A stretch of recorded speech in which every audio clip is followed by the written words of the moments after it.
Hello, fellow travelers, and welcome to Versus Stars podcast. All my loyal listeners, thank you for your continued support.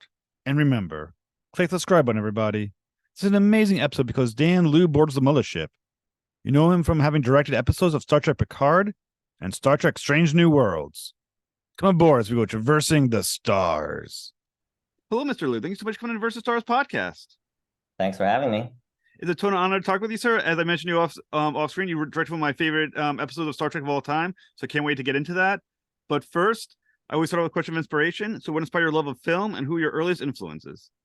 Well, I was in China when I was 2 years old to 4 years old. So the first thing I ever watched on television was between 3 and 4. There was this epic show called Journey to the West that came out there, and it was this massive, all on location Monkey King martial arts epic that was the first of its kind for China and for me as a human being. So, right away, it's kind of like that adventure, the action, the drama, because it's all about, the Monkey King always being misunderstood.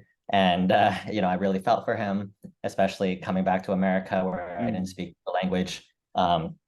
So, that really was my first foray into cinema in a way. And then I saw Back to the Future 3 in movie theaters, and that was a whole eye-opening experience. So for a good part of my young life, it was like Zemeckis, Spielberg, George Lucas, all of the fun, epic cinema viewing was kind of my inspiration to really delve into this world. And nowadays, I love Denis Villeneuve and kind of like the next generation of those people, really. We got some great taste. I mean, Robert Zemeckis is a genius. Steven Spielberg is an absolute genius.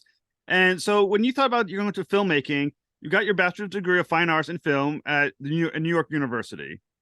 So Yeah. how did that experience prepare you as a career as a director? I mean, obviously you learned the basics, but what is it in the foundation of that education that you're using now?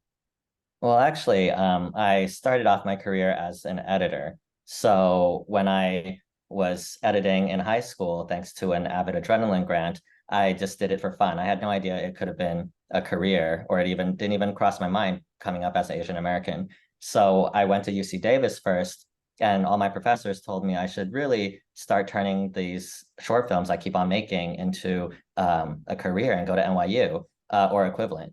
And so they wrote me a recommendation, and I got in as a transfer. So then when I transferred there, my whole focus was still on what I've been doing the past 5 years, was editing. So I convinced my editing professor, Sam Pollard, to hire me in my senior year. And we worked on a film called When the Levees Broke, which was a documentary about Hurricane Katrina. And so kind of that human storytelling really helped prepare me for everything that followed, because a lot in documentaries, the editor is a good portion of essentially the writing, because you get all the interviews, and as we did it old school, they had all the paper there and people would just cut up the words and paste them into scripts, the editors and assistant editors and our archivists.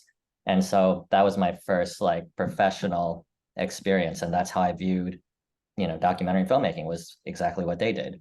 And it wasn't until much later that it even crossed my mind that I could be directing as a career. So to connect editing to directing, so like you said, as an editor, you're basically looking for moments, moments in time, where to stop, where to start, things to cut. So how does that affect your eye as a director, thinking about what you may need to cut, what works, what doesn't? Does it get you quicker at being able to figure out what scenes are going to be pulled anyway? Like, how does that work? Well, it definitely helps me with my priorities, because even for any drama scene, in my mind, I'll know what kind of angles or shots will really play the emotion of it, or, progress the plot or something to that equivalent. So I'll definitely not move on from the shots I know I need until I have to, even if I have to sacrifice some of the other shots I don't, because as we know in television, you need to get a certain amount of coverage for your bosses, but usually the directors know what's going to work. So they're going to shoot what they know is going to work. And then with the time they have left, or with B camera, they'll always get a good option for the showrunner. So in your opinion, is editing more important for TV than movies? Because obviously, a movie, if there's 5 minutes you got to cut from something, in a movie, you can just make maybe 2 hours and 5 minutes instead of 2 hours. In TV, you got like usually 42 minutes or nothing. You got to stop. Depends what type of filmmaking it is. I know editing is hugely important, the knowledge of it for any type of action or VFX type of movie, because you're constructing that in your head. And or you're telling other people, for depending on the budget, like how to storyboard it out or to collaborate with people to put it together. And if you can't see that, then it becomes a much bigger hurdle than it could be. So when you're editing something, are you reading a full script first of it, or is the first thing you're seeing the actual film in front of you that you're cutting? No, you start the same. You start the same time the directors start. So you are in there for the prep process. Essentially, you have read the script, you're in the tone meetings, you know what's coming down the road and what they're hoping to get. So based on that, you try to go for what their vision is. And at the same time, if you see something really interesting, you can put your spin on it, or you can like fix something if it goes bad. So how as an editor, how much is it your vision versus the director's vision? Because obviously an editor has the ability to totally change the tone of a film completely. And sometimes I imagine that the editor actually has a better idea of what to make on the film. I mean, how much, if if the director feels one way and you feel your way as the editor, how much is there of that clashing? How much do you relent to what the director's vision who the director wants it to be? So it depends on the project, really. But oftentimes, editors try to support their directors. But if they're really wrong for the show, then the editors will kind of step in and really show it how it could be presented to preserve the feel of what they believe is the show. So on television, is it more often the same editor and different directors in a series, or is it just as many turnover of directors as it with editors? The standard television model for 10 to 16 episodes is 3 editors and anywhere from 5 to 10 directors. So then the editor has a better concept of the overall feel of the series than maybe the director would? Usually, because the editors are there since, the beginning. So the editors could have been on for every season, and a director could have just come on for that season. So sometimes you have editors that are like, especially for series that have gone on forever, those editors really know the show. So as we're going to get to it, you are the director for some of the best episodes of Star Trek in Picard and Star Trek Strange New Worlds. And so when you're thinking about that, obviously not the editors are probably may not only have been the editors for those series, but have been for multiple series of Star Trek. As a director, is it difficult to walk in on a series that's already in motion with those editors and insist to it be your vision for that episode? Because I come from the editor world, I feel like we can generally collaborate in a friendly way. And for instance, I often work with my editors how I work with actors, where I try to give them the opportunity to really showcase what they have, as well as guide them towards what I envision. And somewhere in between, you sometimes have magic happen. Yeah, I mean, it must be weird because, like I said, Star Trek, some of these people have been on, for instance, when you're on Star Trek Picard, Patrick Stewart has been Captain Picard for how many decades? Is it difficult to approach someone or Jonathan Frakes who've done it for a long time and be like, this is how I want you to do it? And then, for this scene or for that scene, and especially if they disagree, like, I've been Picard for this many years. Do you automatically take their word for it and just go what they feel is their instincts? Or do you trust your own instincts, director, and go, I get that. This is how I see it. And how do you handle that conversation? Well, I think it's always a collaboration, and all the actors understand that throughout their career. What was most interesting with that one is they have such a deep knowledge of the character, but it was a very new characterization because it was the future them, right? It was much later. So we got to play a lot, and we had to carry out the script and the story, and inside those confines, you really got to try different things that they'd be open to. Now, granted, as a director, you still have to have a thick skin, because I remember one time I was like, got up to Michael Dorn, and I'm like, so would Worf maybe give me something like this? And then Michael just looked at me and said, no. There, okay, what's kind of similar to that? He's like, well, I could try something like this. And I'm like, great, let's see it. And you just have to let it roll off of you because everyone understands it's for the greater good, right? Now, So I'm not like demanding that he has to do it this way because it's like it might make the scene more interesting. And he definitely wouldn't do it that way, but he understood my intention. So he offered up something else. And then it turned out to be hilarious. I think it was one of the transporter scenes with him and Riker. And it's just like one of those things where you just work and work at it, and then something comes out and you love it. so were you already a fan of Star Trek before you became a director for the series? I would say I'm a casual fan of Star Trek where I grew up and my mother always had Next Generation on. So when it was airing, but I wouldn't watch it on my own. But I knew all the characters, I've seen the episodes, and it wasn't until don't hate me, Trekkies, it was because of the JJ's 2009 reboot that I actually watched the movie and my wife really got into it. So we started paying attention to the world more.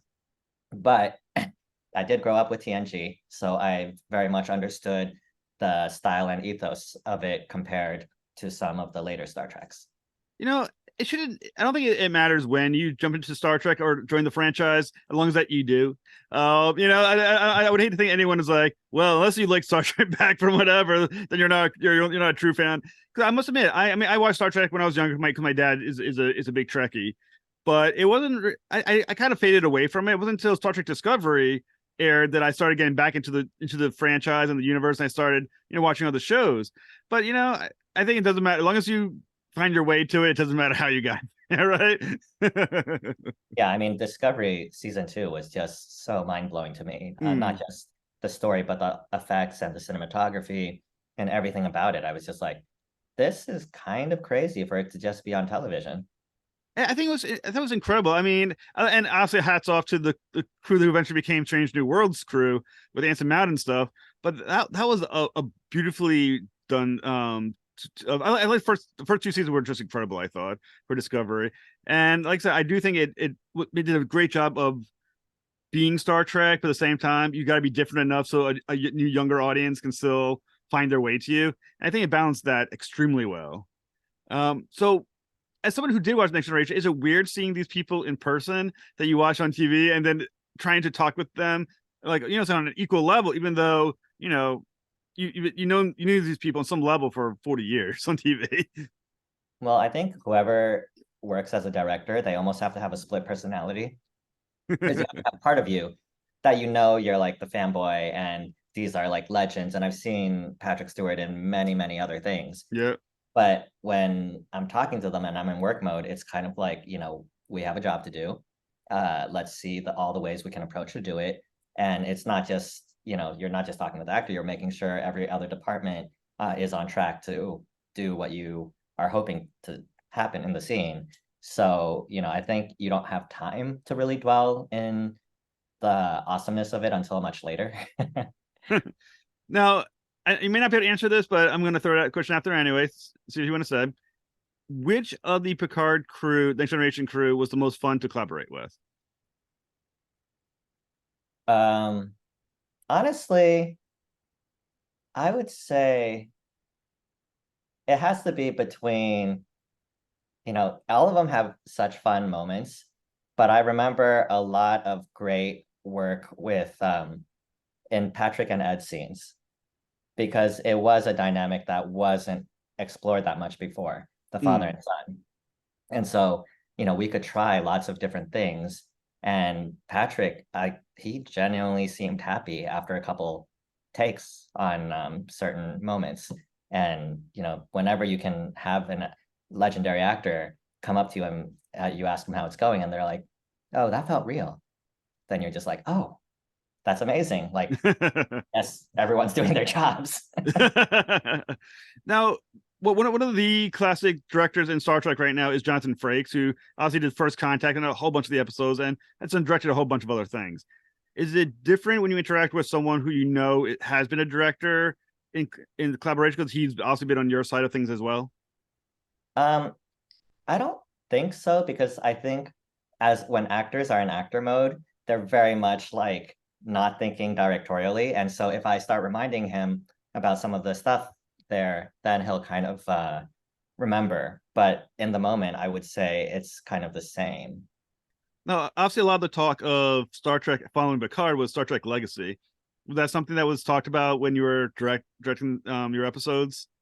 No, I think honestly, no one had any idea how it would get received. We obviously hoped that fans would enjoy it because it was a lot. I mean, we recognized how important some of the scenes were and how much great moments were made, not just for the fans, but for anyone watching. But again, you can never tell until it airs. So I don't think anyone really said it out loud.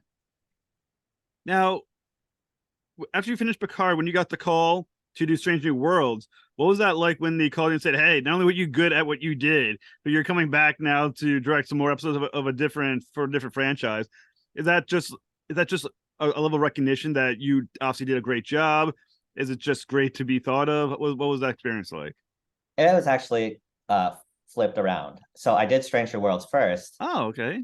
and then because that was season one. Oh, that's right. That's That right. was my first kind of foray into sci-fi fully, because I got off of a Netflix show called Shadow and Bone, and then I interviewed with Chris Fisher, the producing director on Stranger Worlds, on this new show of a spinoff of Discovery season 2, which obviously I knew and loved.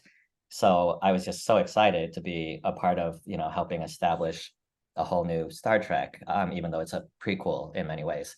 But after season 1, I was on For All Mankind when I got a call saying, "Hey, are you available to do Picard? It would be the final season. You could work with Patrick Stewart."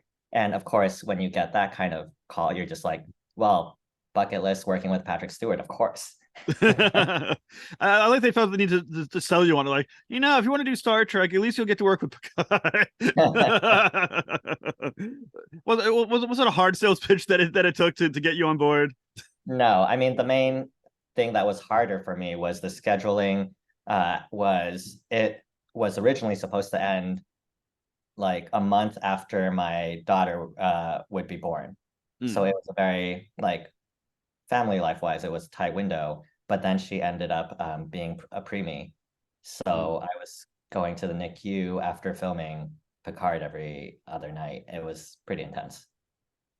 So, as I mentioned, you directed probably one of my favorite Star Trek episodes, no bullshit, of all time, Memento Mori, or Mori. Am I pronouncing it correctly? Mori, yeah, Memento Mori. Mori. All Yeah. right, fantastic points for me. And it's a tremendous episode, and it's focused on Christina Chong's character, Leon. I'm saying that right. Yeah. Beyond the backstory developed for her in that episode, why was Leon the best character to be like the surrogate for this episode? Well, this episode really needed to showcase how dangerous the Gorn were to this world, this prequel world. And for her, because she didn't have as established backstory like some of our other characters, they could take her in that kind of dangerous situation where she had to escape while watching her brother die, and have that kind of, and getting saved by Una that we find out later.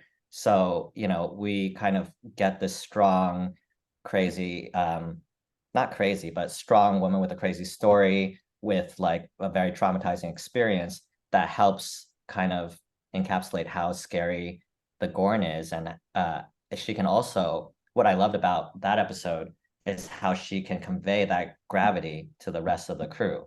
And I remember her speech about the Gorn. We did one crane that just went pushed towards her face slowly over the table. And honestly, you could just stay on that one shot and it was so powerful. And we did try in post, but then it was like, oh, well, maybe we should see Anson react because Anson's amazing. But and Melissa and everybody else and Ethan. But I remember watching the dailies, and on the day of, everyone watching it, even the DP said like, you just need that one shot, right? It was so great gravitas and emotion, and just kept going up to her eventual close-up that hats off to casting for getting her. And the one thing with her character is that before that episode, she's such a serious, hard-nosed character. Was it fun to watch the character get its first like chinks in the armor, as it were, and kind of find the weakness of the character?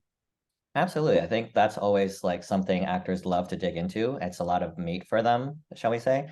And, me and Christina right away, even before I went to Toronto, I get instant messages from her about, have you read the script yet? Like, I heard this and this happens. And, we really got into it because it was season one and very pivotal for a character, as well as establishing the style of what space battles could be in this show, as this was the biggest one. And as Akiva likes to remind me, this is one of the most expensive episodes of the season. So don't. No pressure.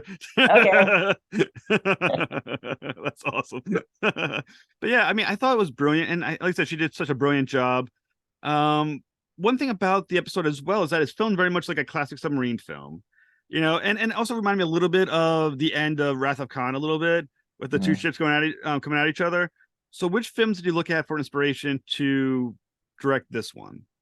Because I also had a 14-day quarantine because of COVID in Canada, I pretty much watched every famous submarine movie and non-famous submarine movie in the past 70 years. So, I definitely, the main inspiration is Hunt for Red October. But That's a great one. you also have, Crimson Tides, Das Boot, like all these other ones, and including one in the 50s, I believe. So you just kind of see the evolution of how they build tension inside the submarines. And I would say kind of like Hunt for Red October was the highlight for me watching all of those, because it kind of brought it all together into this like very interesting character drama with moving cameras, still highlighting all the tech parts of it visually without bogging down to listening to every single moment. Now, because some of those scenes are CGI, how did you envision them looking before the animation went ahead? Did you pencil it out like an piece of animation? Was it done with what do they call it? Figures, as it were. How did you map those scenes out? So at the beginning of the season, what all directors get when they go in to do their episodes is a art packet from the art team. And those are kind of like the first or approved sketches or CG renders of different types of ships, different environments. And sometimes they're not approved yet. So they're like, it'll be something like this, hopefully. So since I was episode 4, but I was shooting third up, it was very early. I remember some of the med bay was not painted yet when I showed up for prep. So a lot of it was all storyboarding. And I think that's just the general way that I've been working with VFX and a lot of sci-fi is on my first day of prep, I generally request a storyboarder right away, either that day or the next day, because we want to start pitching these elaborate, cool sequences. And through my editing background, I think I can visualize them very quickly. So then it's just about me working with a storyboarder. Sometimes the DP is free to come over and contribute as well. And sometimes not. And sometimes we just like pitch it to everybody and be like, okay, this is what it could be. And then they'll come back to us and like, okay, this is how much it costs. And then we're like, okay, then let's revise a little bit. Now, I mean, you got to be the one who really put their fingerprints on who the Gorn are going to be in the new version of Star Trek. I mean, the Dorn have not been seen since the original series.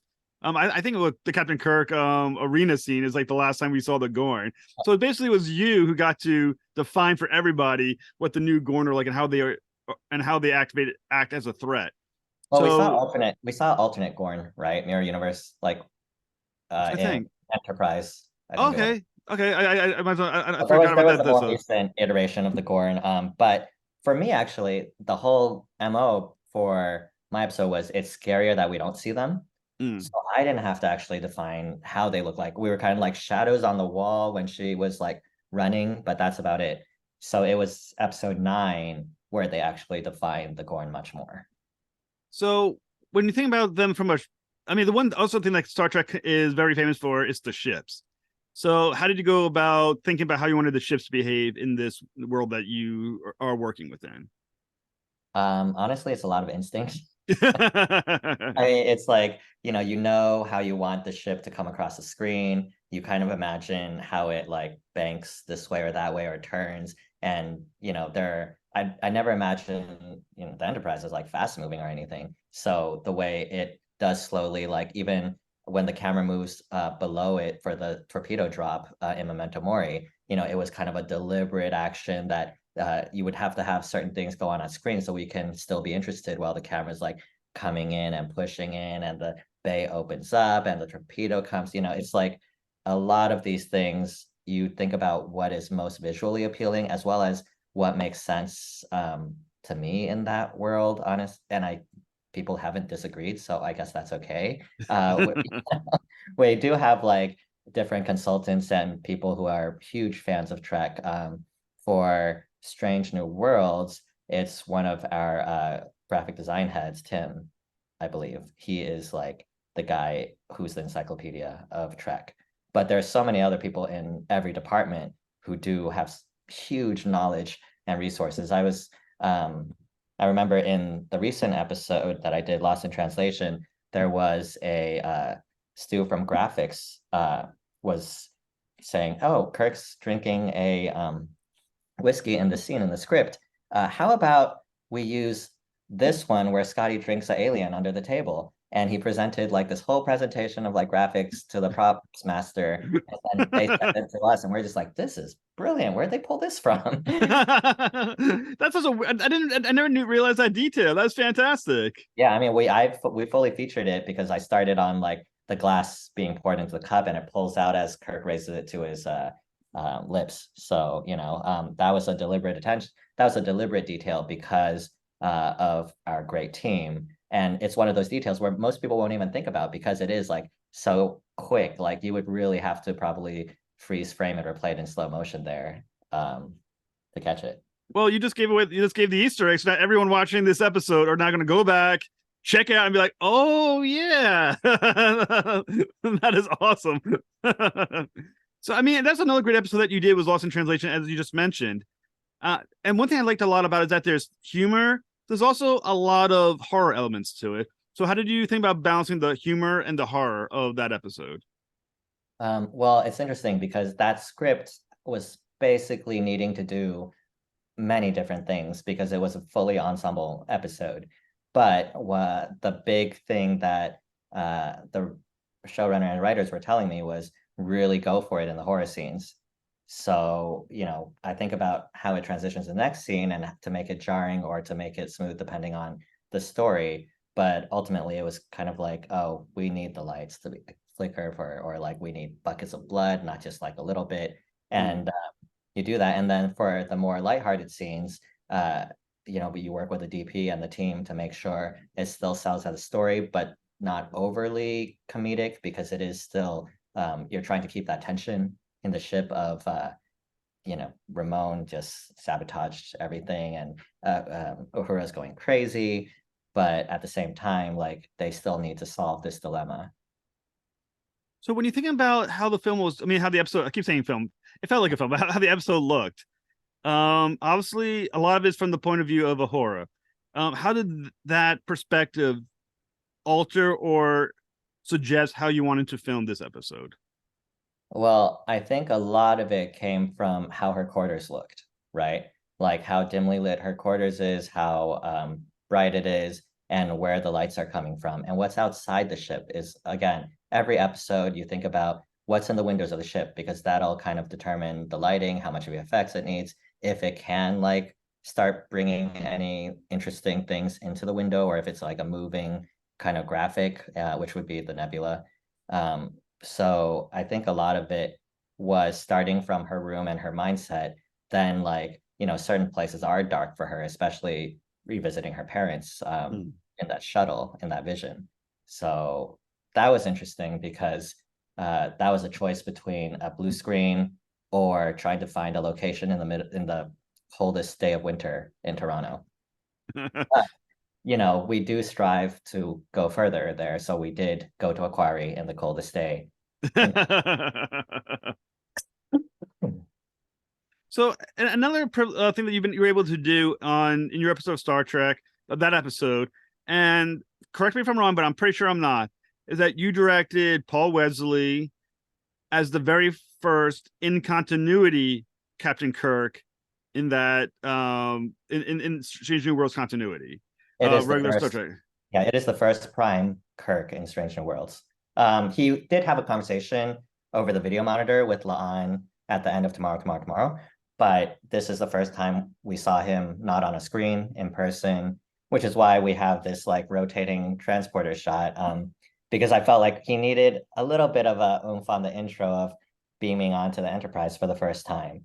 So that one was planned well ahead of time. So we had a robotic arm because how we do transporter shots, for anyone who doesn't know about VFX, is you need two shots essentially. You need the plate that's empty of the room, and then you need them in the room, and VFX will make the transition.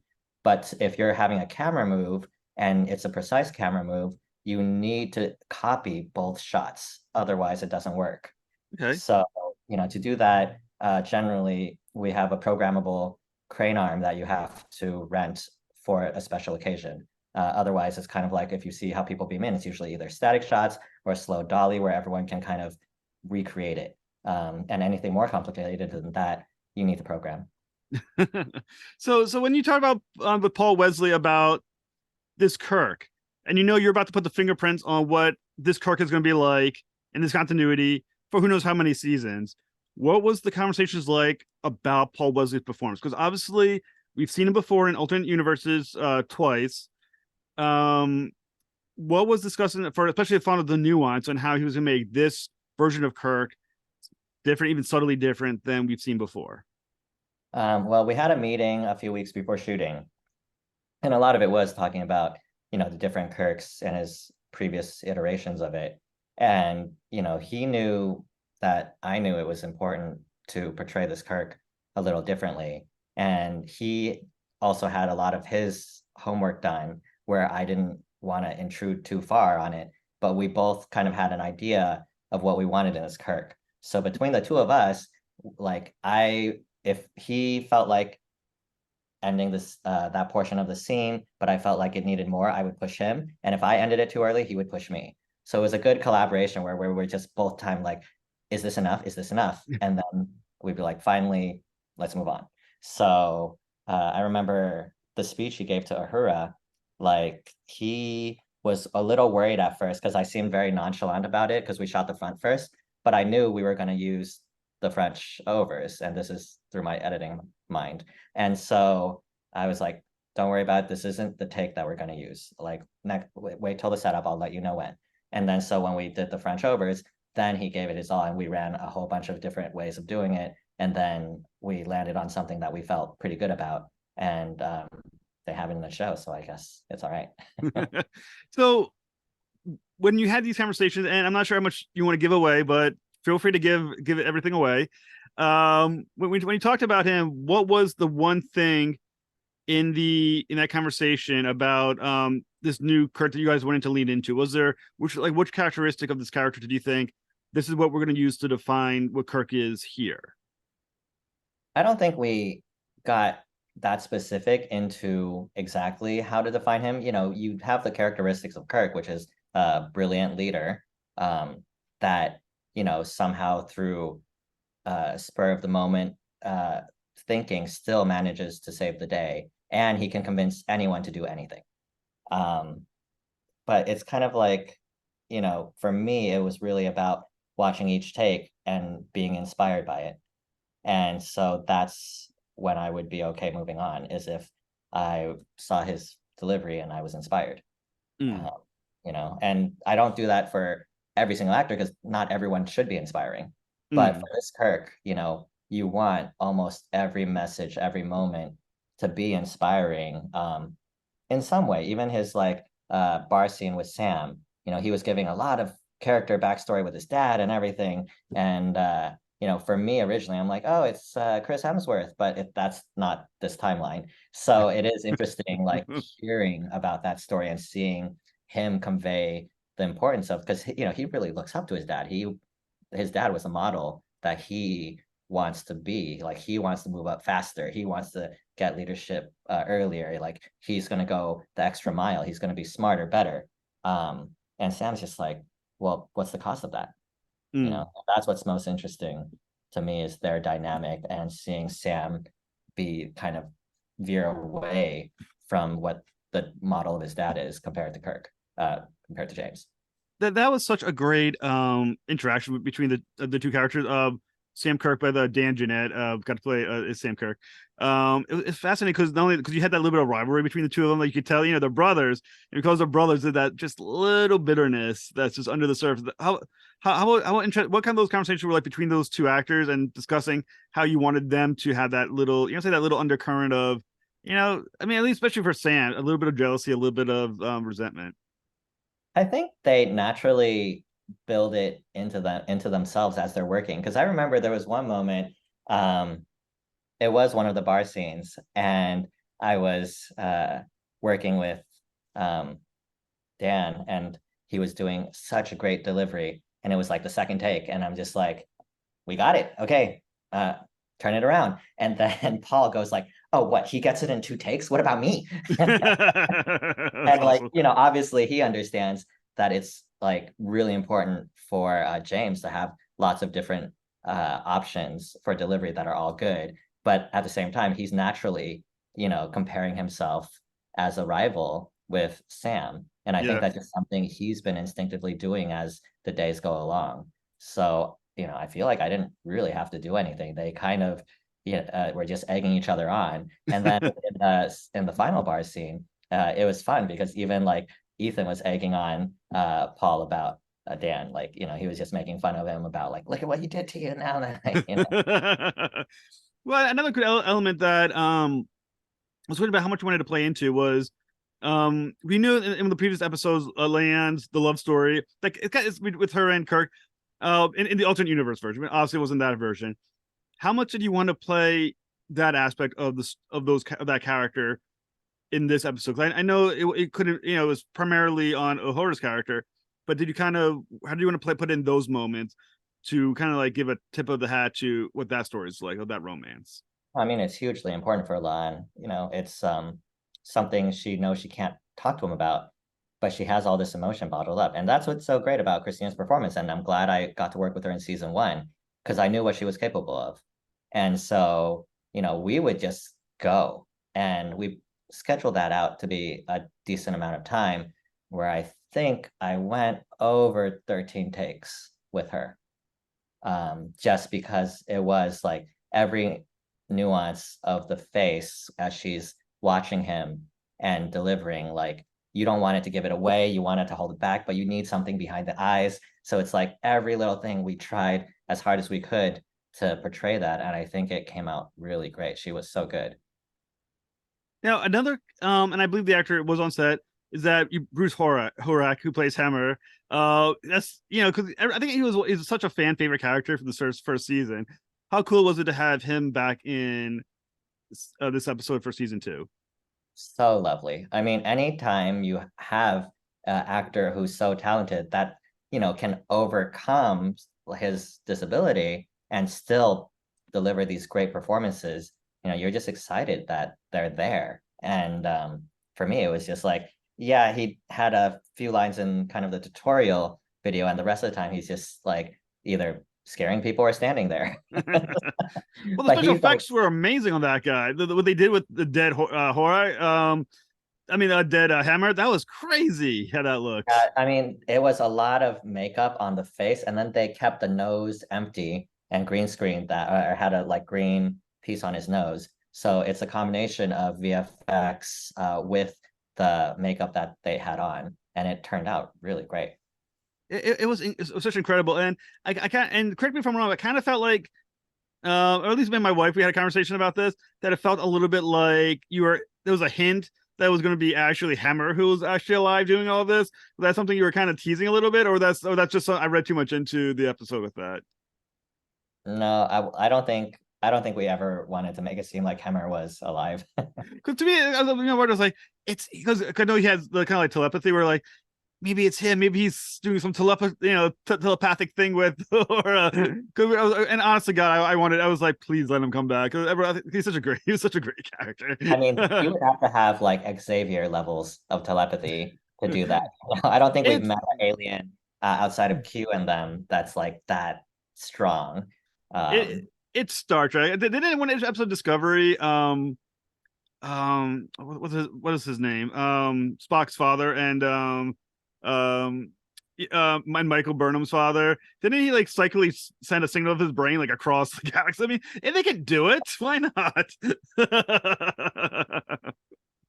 But why do you think Horak as Helmer and Ahura play so well together? Why do you think they had that great connection?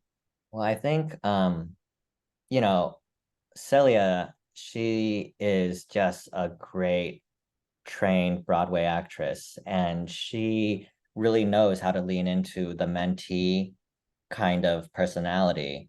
And with Bruce, he's a funny guy, but honestly, he can just say a few lines and it seems like he's really wise for some reason, even if he's just joking around. So I think it's just naturally like they could play the mentor mentee just like right away. I remember in Memento Mori, it was like that walk and talk down the hallway, which by the way, they were like putting in those little glass panels like within, I think, 10 minutes before we were going to shoot. We're like, are those going to be in time? And yeah, but that just their walk and talk, it was great kind of just establishing what their banter is and how she reacts and how does he take it when she like, pushes back on him a little bit. And so season one shows, again, that was fun because we got to rehearse that and run it a couple different ways. And everyone's just having fun, like trying out new ways of presenting this dynamic that they'd never done before. Now, I'm not sure you can reveal anything, but obviously go right ahead. Spoilers are fine. Will you be directing any of the upcoming more episodes of Strange New Worlds that you can mention, talk about, share? Well, I was set for season 3 until the strike happened. So, I was supposed to be there in May, and then it was like, well, we'll TBD that until the studios get their shit together and pay people. Are you able? Can you say anything about what the episode was like? Did they tell you? Did you know which episode you were doing in that, or did you see a script? I did not see a script. I might know some of it, but that's all I can say. Oh, sure, you can say as much as you wish. Can you? Are you able to say anything about any characters that we're going to be seeing, or can you say anything tonally? Will it be closer to Memento Mori? Will it be closer to, Lost in Translation? Like, do you know kind of tone of the episode? Because it seems like you have like a hand on the horror aspects of Strange New Worlds. I can tell you, I'm not doing the musical episode. Is that better? Is that better or worse that you're not doing it? Well, honestly, my short film that got me kind of in the door to directing was a sword fighting dancing musical. So, Oh, wow. But yeah, no, I was like trained up on Walking Dead for family drama and horror. So I'm very comfortable in that space. At the same time, I don't really like doing horror, but I love doing, big character dramas in epic settings or like, war stuff or whatever. So when I got this Lost in Translation, actually, I was like, really? I have to do the horror one? But then it was kind of like, oh, well, I know like how to do this and let's do this and let's get inspired by this. And, then you jump into it. So this third episode of the script, is that more of a horror episode that for season 3 that we're looking at? I mean, no one's listening. They're fine. So No comment. I mean, I hope sooner or later, you're back to filming. I mean, I don't know. I wonder if this is gonna be a longer strike than others have been. But hopefully, we're looking at it filming starting shortly. Hopefully. I don't know. I mean, SAG just started striking, and it's a tricky situation because the studios, at least the streamers, are so comfortable with a certain way of working, and it's clearly not working for the people that are working for them. Right. So, we'll see if they can manage to meet somewhere in between. I hope so. I hope it ends, but it might be a longer situation because compared to the previous strikes, this could change the workflow of writers in Hollywood. Now, I mean, obviously the actors are striking and the writers. As a director, are you guys kind of forced into kind of striking? Because if there's no actors, there's no writers, then the directors don't have anything to do either. So you guys sort of like striking on some level now, or being forced into striking because there's really no filming that can happen at this point anywhere. I mean, it's not just us, it's also like the 200 other people in crew. Mm. Everyone from the writer's assistant to like catering, they have to try to find other jobs where they're used to being on set for year round. So it's definitely really hard. But people are doing what they need to do. I usually ask what's next for you, but is there a next for you right now during the strike, or is it kind of like pencils down from a Star Trek, from a school analogy, until the strike is over? Yeah, it's kind of like pencils down until the strike is over. What's next is season 3 of Strange New Worlds. And I just finished earlier in the year For All Mankind season 4. Very So cool. that's Very very cool. exciting. Well, Mr. Liu, it's been an absolute pleasure talking with you, sir. When you're able to discuss more stuff, please come back on and talk with